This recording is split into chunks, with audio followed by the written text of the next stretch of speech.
In 1968, a new phase is now starting. We have reached an important point when the end begins to come into view.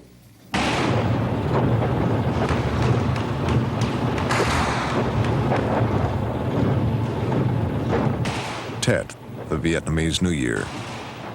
A massive Viet Cong and North Vietnamese offensive struck the cities of South Vietnam.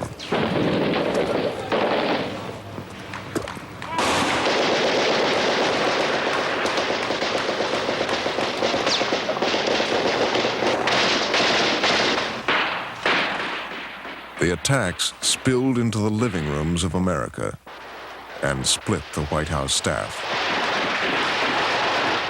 Yes, I was optimistic after the Tet Offensive, even more optimistic in a sense than before, because it's one thing to have confidence that you're going to cope with this maximum effort.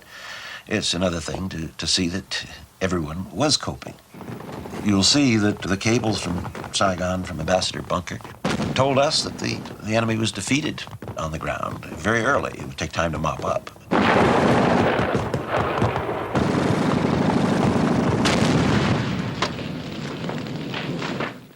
For the rest of us who were not in the National Security Council staff, even though we were reading many of those cables and going down there for such reassurance as we could get, we were also watching the American television.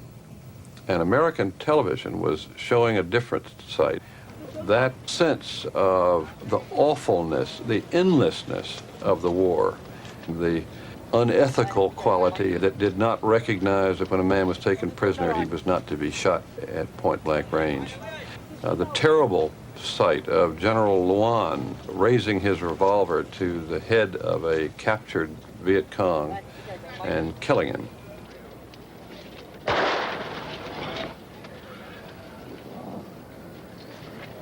They were awful, the contradictions, the cables on the one side, the television on the other. It was very disturbing.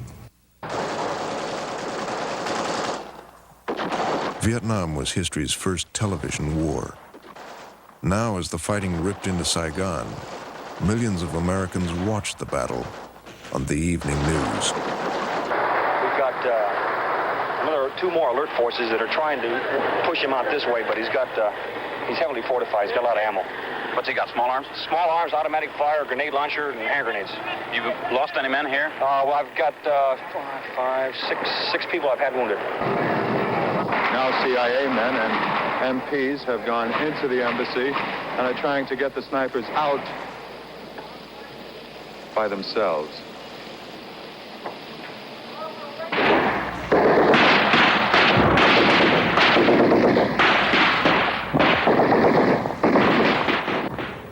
Nothing dramatized the Viet Cong's drive more vividly to Americans than the scene inside the U.S. Embassy compound in Saigon, the South Vietnamese capital. The center of American power in Vietnam had come under fire.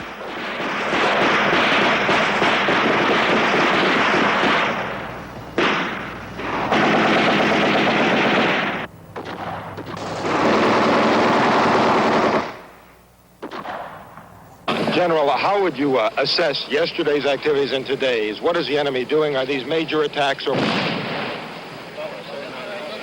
That's EOD setting off a couple of M79 duds, I believe. General, how would you assess the enemy's purposes yesterday and today? The enemy very deceitfully has taken advantage of the Tet truce in order to create maximum consternation within South Vietnam, particularly in the populated areas. The consternation was indeed maximum. For years, the North Vietnamese and Viet Cong had fought mainly in the rice fields and jungles. Now, for the first time, they were fighting in the cities in their biggest offensive of the war.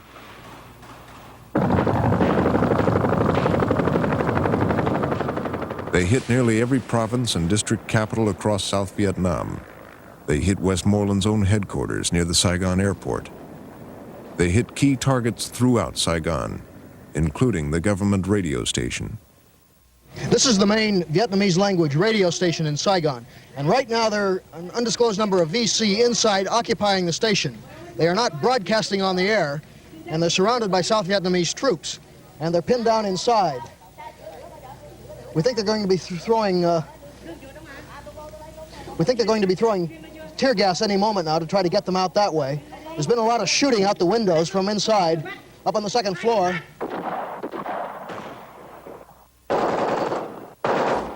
Thì khi tôi ra khỏi đài phát thanh á, A comrade inside the radio station had captured an enemy machine gun and had fought with it throughout the night. By 9 o'clock in the morning, he had only 20 rounds left. He was wounded, his leg shattered. He asked me to go and find out whether he should try to hold the place or blow it up.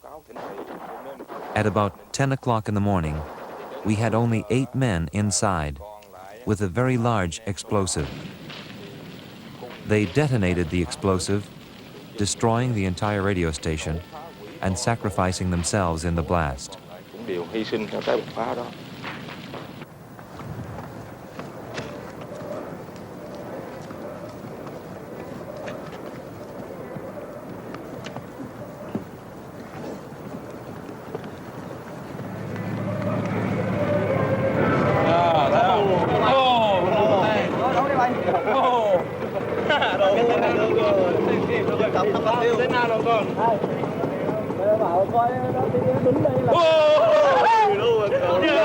Rồi cho mình lui lại.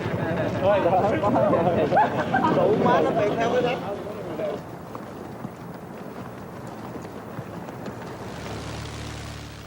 U.S. combat troops had been in Vietnam for nearly 3 years before Tet 1968. Yet all their superior power had failed to grind down the enemy.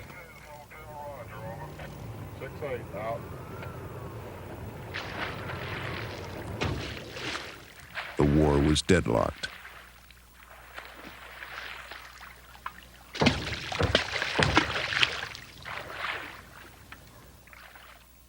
In July 1967, communist planners in Hanoi debated their next move. Some wanted to continue their war of attrition. But Ho Chi Minh approved a bold offensive designed to break the deadlock and open the way to power. The war in 1967 posed a different problem for Lyndon Johnson. He had to raise taxes to continue both the war and his social programs. To rally domestic support, he had to promise light at the end of the tunnel. How do you see it, General? Very, very encouraged. I've never been more encouraged during my entire almost 4 years in country. I think we're making real progress. Everybody is very optimistic that I know of who is intimately associated with our effort there. We feel that on the military side there has been substantial progress over the past 2 years, and that in the last 6 months the progress has been even more rapid than in the 18 months before that. All the challenges have been met. The enemy is not beaten, but he knows that he has met his master in the field.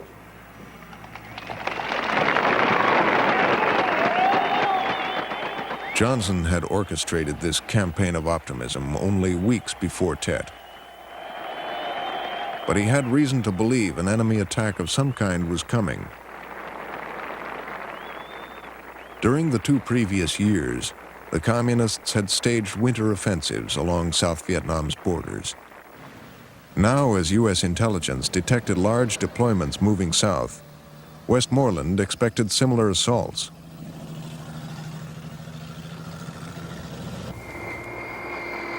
He rushed 6,000 American Marines and South Vietnamese troops to Khe Sanh, a remote frontier outpost near the Ho Chi Minh Trail. From here, he had hoped to control North Vietnamese infiltration into South Vietnam's northern provinces.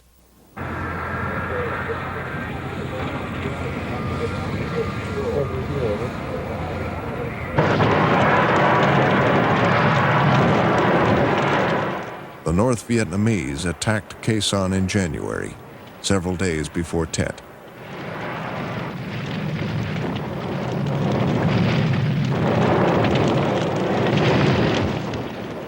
Westmoreland thought this would be a decisive engagement. Oh, I think his plans concern a major effort to win a spectacular battlefield success on the eve of Tet, which is the Chinese New Year, which takes place at the end of this month. Johnson was so concerned that he kept a model of Khe Sanh in the White House. But neither he nor his generals then fully knew the Communists' real purpose in fighting there. I did feel that it was a target that the enemy was very much interested in, that he would want to seize it. And I wanted to fight him in the hinterland rather than allow him to get down among the people, which had been very costly in casualties. Our objective was to inflict casualties on the enemy at Khe Sanh, thus compelling him to shift more of his forces there from the southern part of the country. In that way, it would be possible for our people to organize in order to liberate the south. But because we drew larger enemy forces into Khe Sanh and allowed them to supply and reinforce themselves, we could not turn the encounter into a final big battle. Days after they began to shell Khe Sanh, the Communist commanders issued final orders for their nationwide offensive against South Vietnam cities. The longest battle was waged for Hue, the old imperial capital. Survivors of the battle tell different stories. One is a refugee with families still in Vietnam. The night of Tet, the Lunar New Year, was different from other New Year's Eves. Firecrackers went on longer. They came faster and faster. There were more, many more than on other New Year's. The sounds of firecrackers and gunfire interspersed. Nobody realized that it was the gunfire of communists who were overrunning the city of Hue.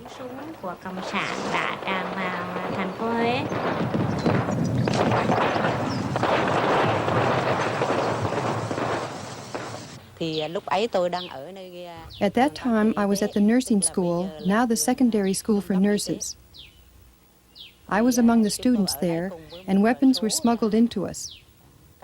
At the nursing school, we also managed to print a number of leaflets and tracts for the National Liberation Front, calling on the population to remain calm and not carry out reprisals when its forces entered the city. For example, when people arrested an enemy agent, they were to turn him over to the cadres.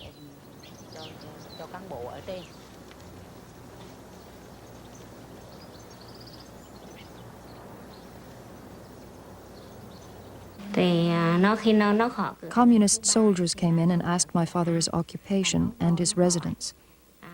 They told my father to describe his background.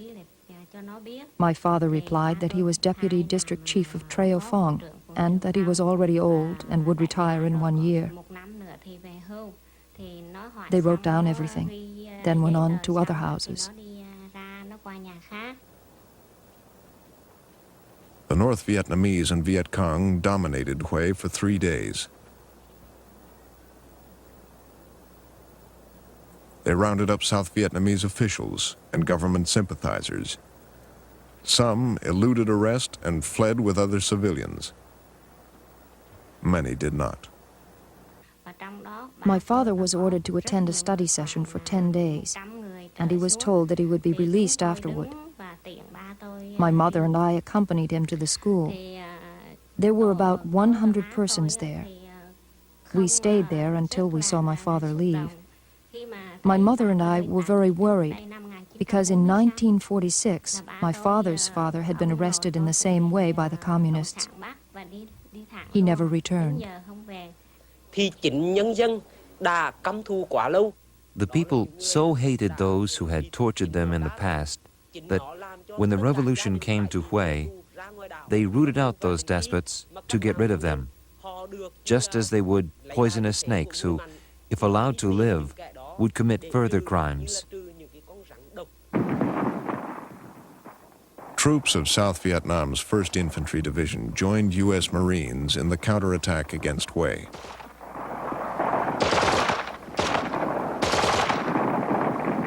Many were fighting for their homes and for an historic city. The Nguyen emperors had built the citadel, Hui's walled fortress, early in the 19th century. They modeled it on the impregnable Forbidden City in Peking, the Chinese capital. The North Vietnamese army set up a command post next to the throne in the Palace of Perfect Peace.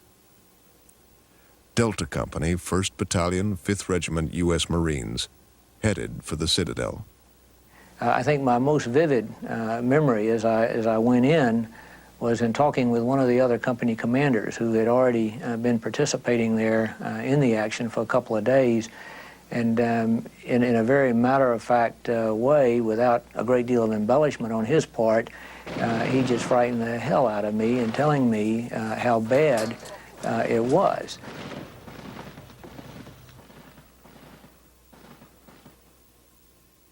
And I thought in my mind right then and there that, you know, hey, here I am with a fresh company, and I knew without having to be told that what my mission was going to be the next day was going to be to go try to take this fortified tower position along the east wall.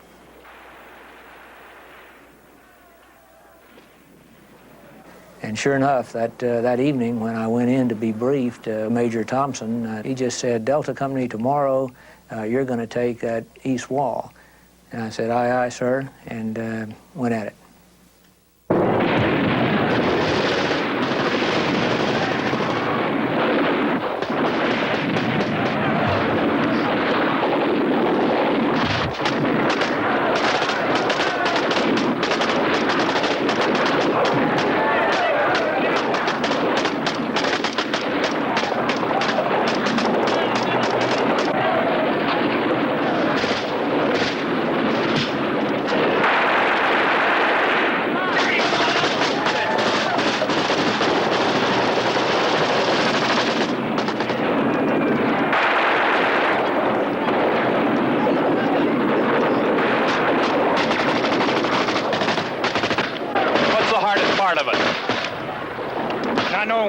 That's the worst thing. Riding around and running the sewers and the gutters anywhere.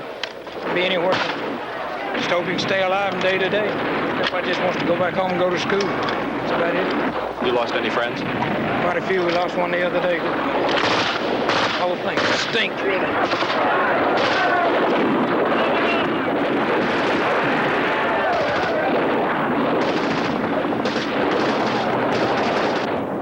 2 days later, on February 14th, Delta Company took the fortified tower, then moved on. We tried our best to avoid malicious damage, if you would. We just didn't shoot at walls just to blow them down.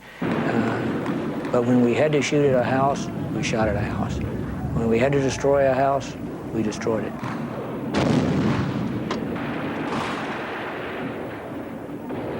But we didn't go in there with the express purpose that this is a wonderful opportunity to show how great our weapons are and how much destructive power they possess.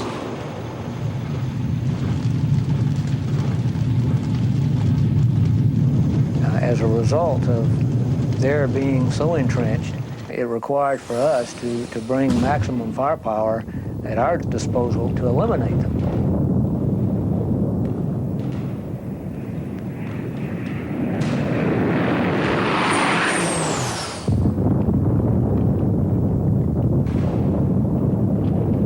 But we were fortunate in that we did have the weapons that were capable of rooting the NVA and the Viet Cong out of their positions. Thì nó bắt đầu là dùng bằng hỏa lực, là bằng phi pháo á. They directed artillery fire into the area where I lived. Thì quá như thứ là nó sáng bằng nhà cửa rồi đến cây cối ở nương. All the houses and trees were destroyed. Như thứ là mảnh đất. Thì ở trong này á là đồng thời là nó bắn bằng. They also directed rocket fire against the homes of the people in my neighborhood. Thì vào trong ở đấy là dân thường là chấm băng. The people here used kerosene and gasoline, and so their homes burst into flames when they were hit by the rockets. Thì dầu và xăng thì nó bốc lên nó cháy, thì ở trong đó là cụ già Old folks, children, and pregnant women who could not flee were burned alive in their homes. Thì điều nằm trong không thể là chạy ra được, thì bị cháy ngốt trong người ngôi nhà đó.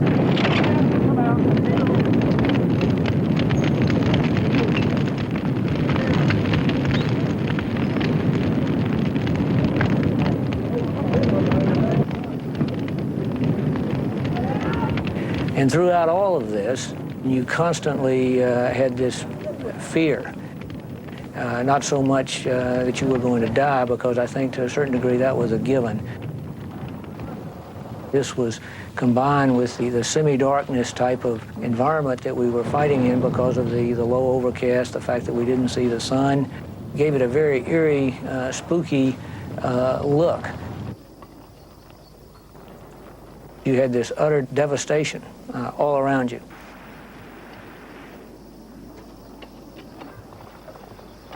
You had this horrible smell. I mean, you just cannot describe the smell of death, especially when you're looking at it a couple of weeks along. It's horrible. And it was there when you ate your rations. It was almost like you were eating death. You couldn't escape it.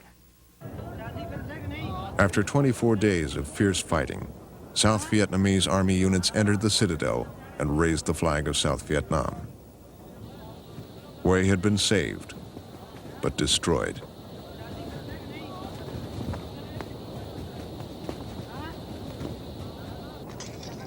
"75% of its people were homeless. 8,000 soldiers and civilians on both sides had been killed in the fighting. But the final toll was higher. In 1969, a communist defected and told the chief ofTua Tien province that the communists had buried a number of people in the Xuan O and Xuan Dai areas. The province chief ordered the bodies dug up to exhume the remains of those who had been arrested during the Tet Offensive. I, along with others whose relatives had been killed, inspected the remains. The smell was terrible, but we had loved and missed our relatives, and it was our duty to search for them. Those who found the remains of their relatives were gratified, and those who could not were sad. I continued looking along with others. At Phu Du, 8 more tunnels were dug up. Strangely, all the skulls of the skeletons were smashed. Their arms were tied, and their positions indicated that they died kneeling. The skeletons were not stretched out. They were bundled up or huddled. I went on following the search party up until September 1969. But I never found my father's remains.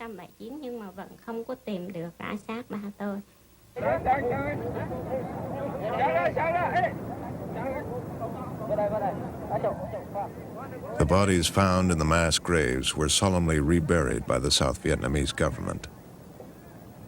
Bodies of officials, army officers, priests, students. Some who bore no visible marks of violence had presumably been buried alive.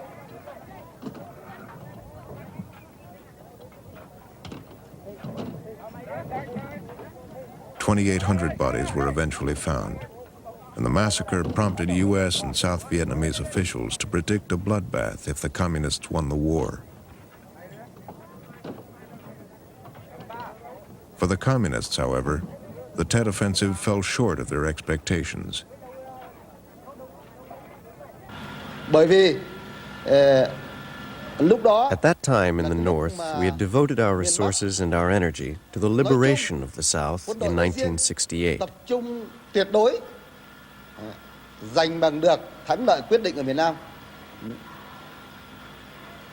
And when this could not be achieved, we certainly felt a little let down.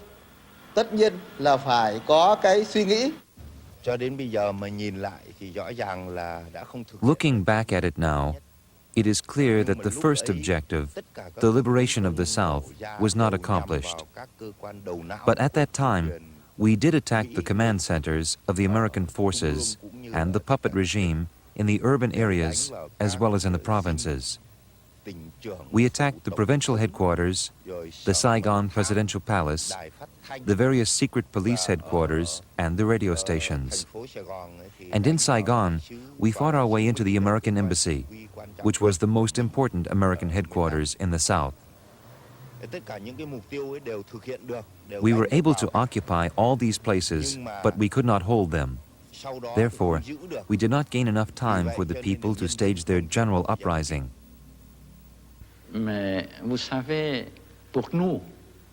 For us, you know, strategy is never purely military. Our strategy is always a general and integrated strategy, simultaneously military, political, and diplomatic.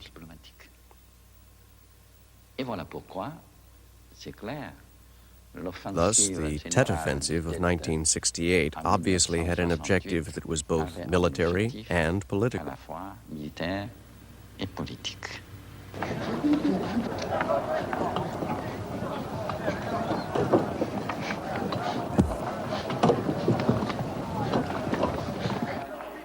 As a military operation, the offensive had failed. The Southern Viet Cong guerrilla forces had surfaced, to be killed or captured in large numbers. After 1968, the war was increasingly fought by North Vietnamese as a conventional conflict. The political goal of forcing President Thu to accept a coalition government also failed. What they have realized in the city, that the people was against them. So I believe that the general uprising, they have a hope, have not happened. They have met with the anti-communist sentiment from the people in the city. So they fell in both countryside and city.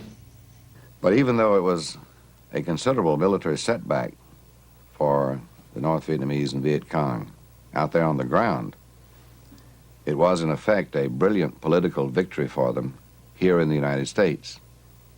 I'm not sure I fully understand the reasons why that should have occurred. But it became very clear after the Tet Offensive that many people at the grassroots, such as my cousins in Cherokee County, finally came to the conclusion that if we could not tell them when this war was going to end, and we couldn't in any good faith, that we might as well chuck it. The Tet Offensive came as a brutal surprise to President Johnson and all of his advisors. We had been led to believe that the Viet Cong were pretty well defanged by that period, that the pacification program had worked very well, that most of the villages in South Vietnam were secure, and that it was virtually impossible for the Viet Cong to rise to the heights that they did in 1968.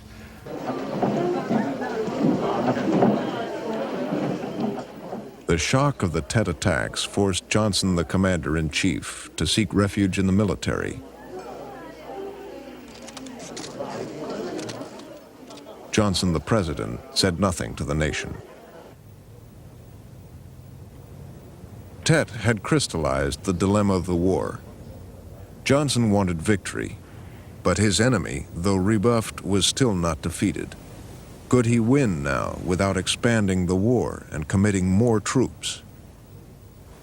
At the time of the Tet Offensive, I asked for only those troops that were on the way to me anyway, that had been promised and had been organized, and I asked that they be accelerated.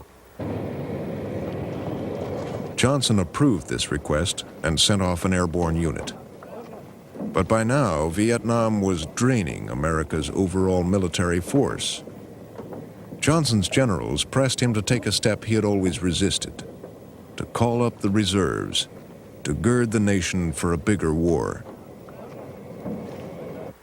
Mr. Johnson then sent a message, if you need further reinforcements, please call for them.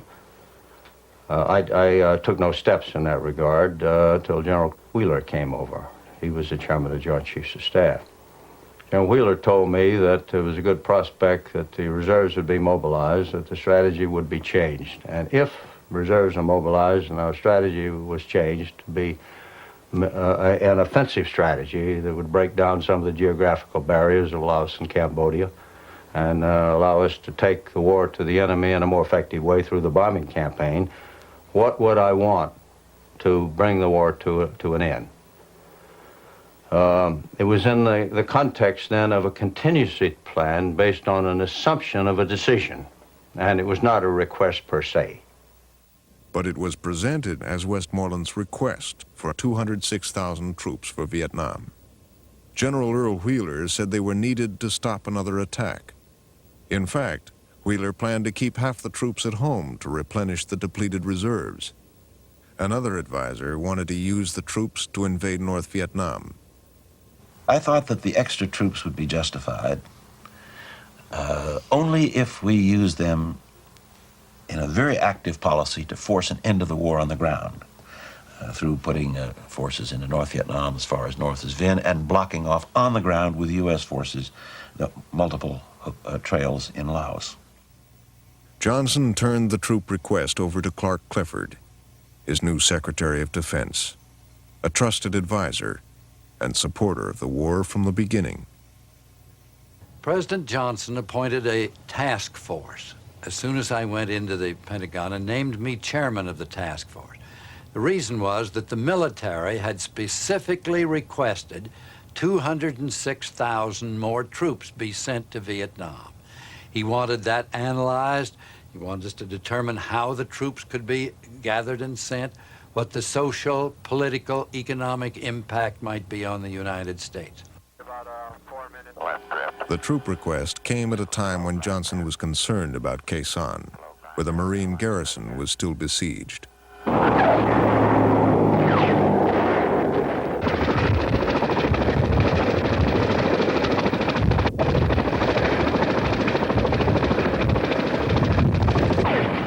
Johnson believed the North Vietnamese still planned a major assault against Khe Sanh.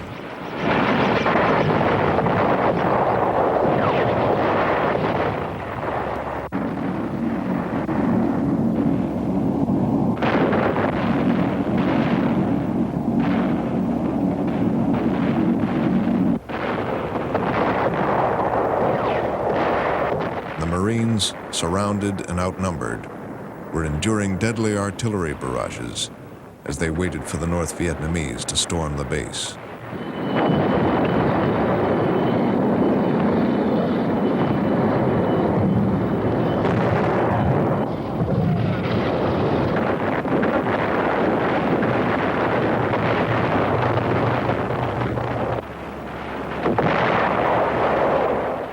Now, to meet the needs of these fighting men, we shall do whatever is required. Make no mistake about it. I don't want a man in here to go back home thinking otherwise. We are going to win.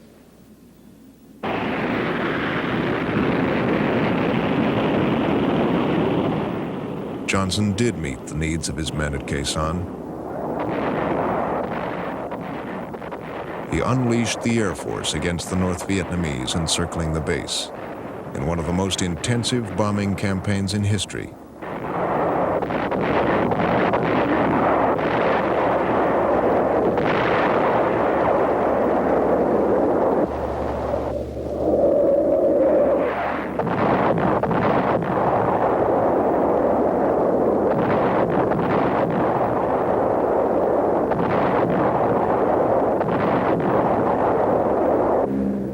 By early March, assured that Khe Sanh was safe and the Tet Offensive repelled, Johnson quietly shelved the request for 206,000 troops. But the troop request had deeply influenced his new Secretary of Defense. I know for 3 full days I spent down in the tank with the Joint Chiefs of Staff, where you sit with all of the communications devices that go all over the world. We had long talks. How long would it take? They didn't know. How many more troops would it take? They didn't know.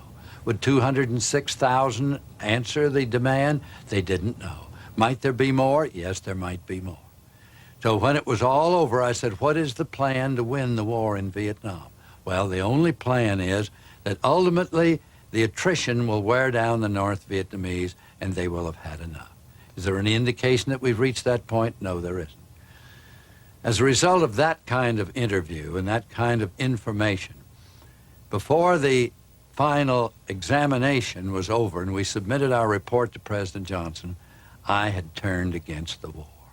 But we don't plan to surrender either, and we don't plan to pull out either, and we don't plan to let people influence us and pressure and force us to divide our nation in a time of national peril. The hour is here. I then decided that what I must do would be to get all of the strength that I could, because the mere fact that I had reached the conclusion was not very significant, because the decision really lay with President Johnson. Clifford said, I noticed you this afternoon at the State Department, and it seems to me you and I are on the same side. And I think we should form a partnership. You should be the partner in the White House, and I'll be the partner in the Pentagon. You tell me what goes on over there that you hear, and I'll tell you what happens over here.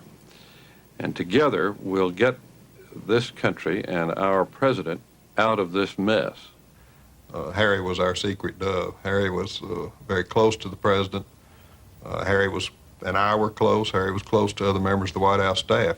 We began to develop a group, and I know that after a while the question would be very secretly, is he with us? That means, is he part of this group that is organized and dedicated to changing Lyndon Johnson's mind? It was almost like some very similar expression used in the French Revolution. Is he with us? Without his having to say so, getting us out of this mess did not mean putting in another 200,000 or 300,000 men in order to beat North Vietnam, the Viet Cong. It meant to begin the process of de-escalation, as it was called, of disengagement of the United States. I was exhilarated. On March 10th, the New York Times revealed the Pentagon's request for additional troops. The request had been a closely guarded secret. The disclosure stunned members of the Senate Foreign Relations Committee, then holding hearings on Vietnam.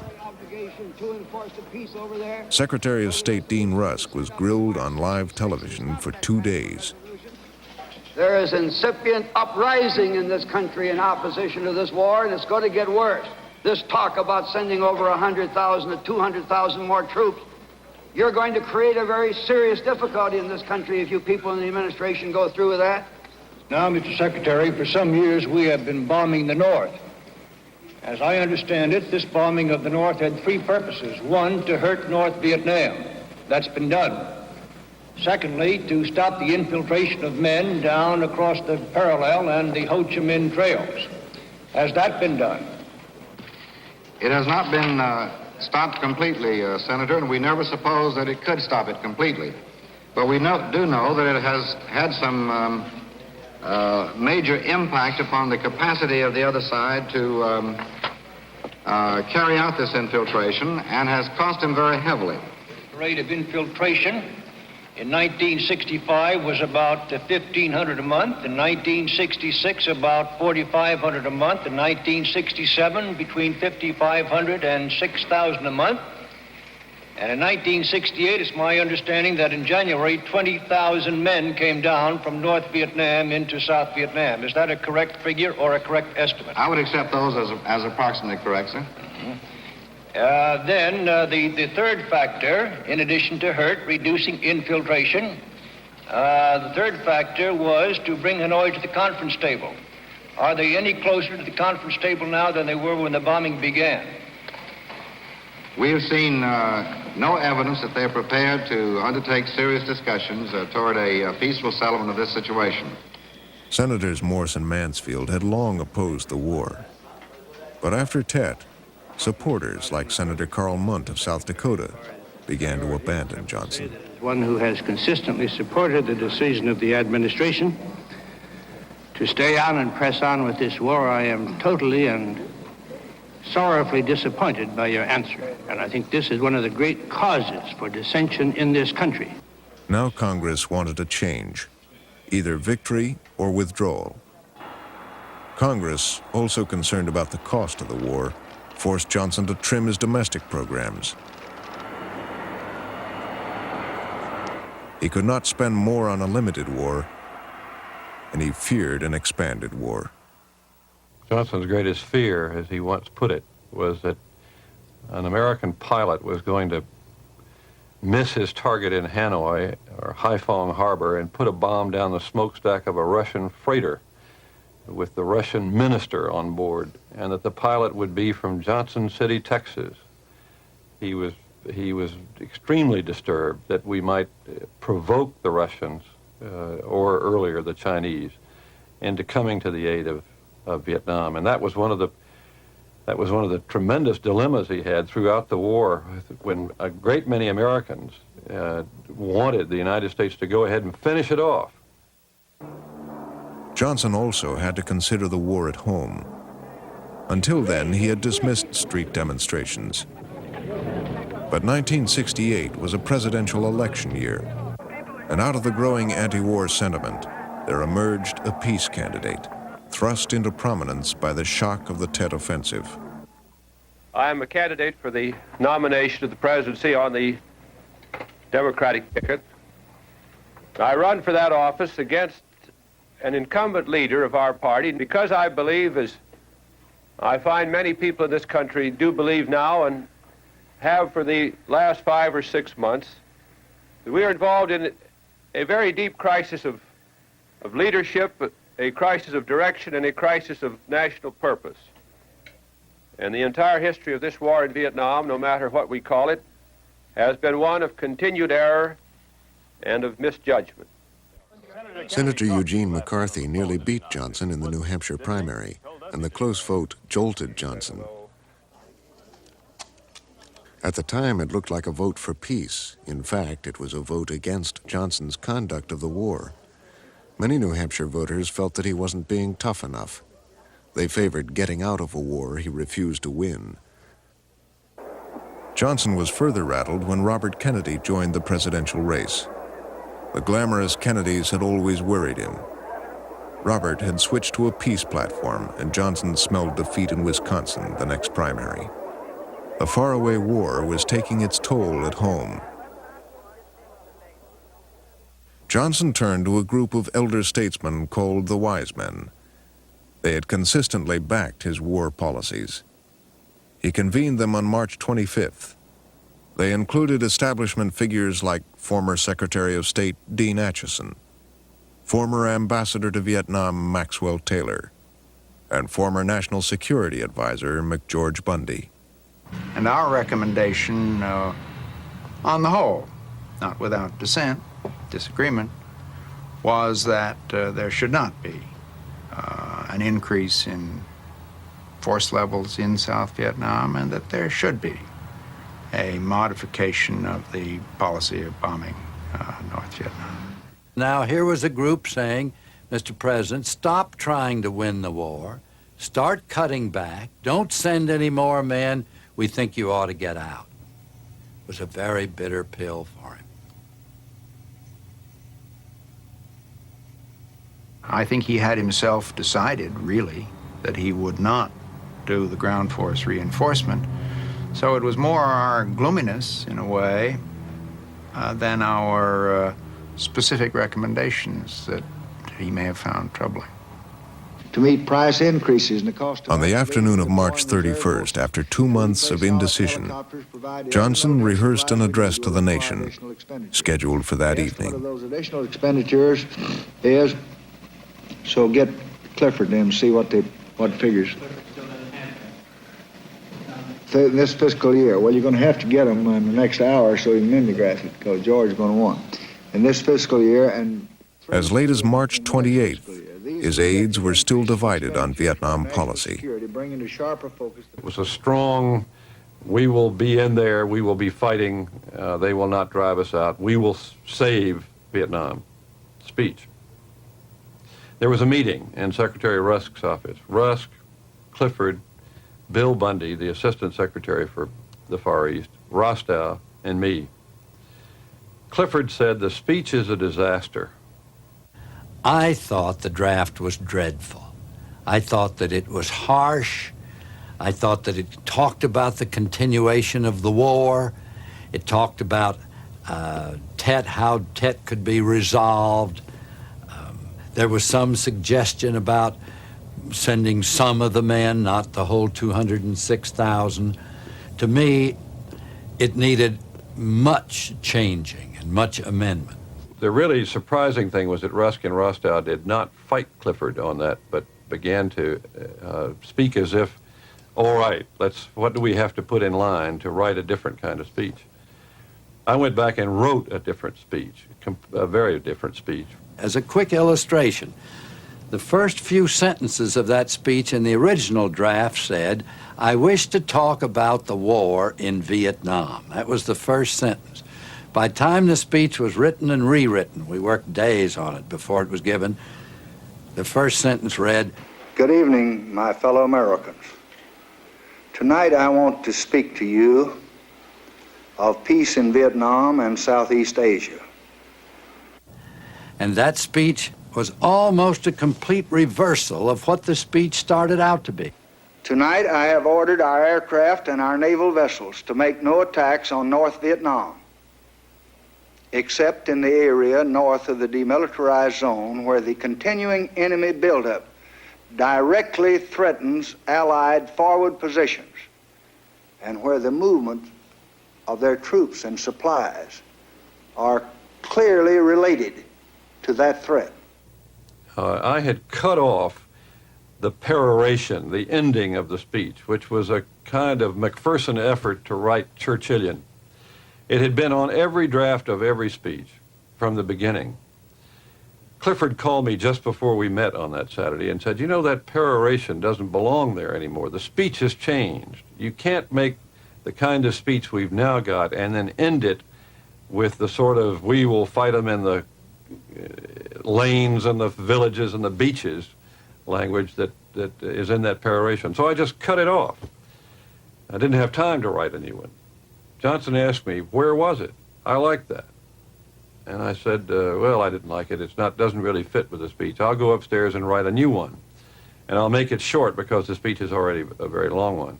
He said, you don't need to worry about time. I may have a little ending of my own. And he walked out of the room, leaving me and Clifford. I turned around to Clifford and said, good Lord, is he going to say sayonara? Is he going to quit? And Clifford looked at me as if I were out of my mind. We'd all assumed, of course, that he would run. He loved the job. He reveled in it. About 5 in the afternoon, I got back to my office, and Johnson called me and asked me what I thought about the speech that he was about to deliver in 2 or 3 hours. And I said I thought it was pretty good. I was really proud and glad that we had changed the speech. He said, I've got an ending. I said, I've heard that. He said, do you know what's in it? I said, I think so. And he said, what do you think about it? I said, I'm very sorry, Mr. President. And he said, okay, so long, partner. With American sons in the field far away, with America's future under challenge right here at home, with our hopes and the world's hopes for peace and the balance every day, I do not believe that I should devote an hour or a day of my time to any personal partisan causes or to any duties other than the awesome duties of this office, the presidency of your country. Accordingly, I shall not seek and I will not accept the nomination of my party for another term as your president. As promptly as possible after he spoke, I had a press conference and announced formally that the 206,000 troops were not to be sent. This is part and parcel, I believe, of the President's decision to place a limitation at this time upon our troop level at a point not exceeding 550,000. It seemed appropriate that it should be said, if that's what he meant, and I assumed that that was what he meant from the tone of his speech on March the 31st. There were still those who very much wanted to. The military still thought the matter was hanging fire. That ended it. After that statement was made publicly, there was no further comment about the 206,000 troops.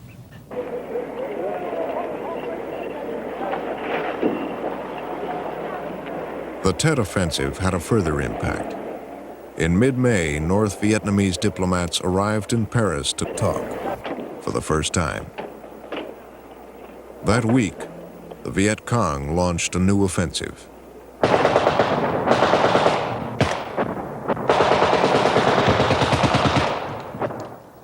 Americans fought on for the same objective, an independent South Vietnam.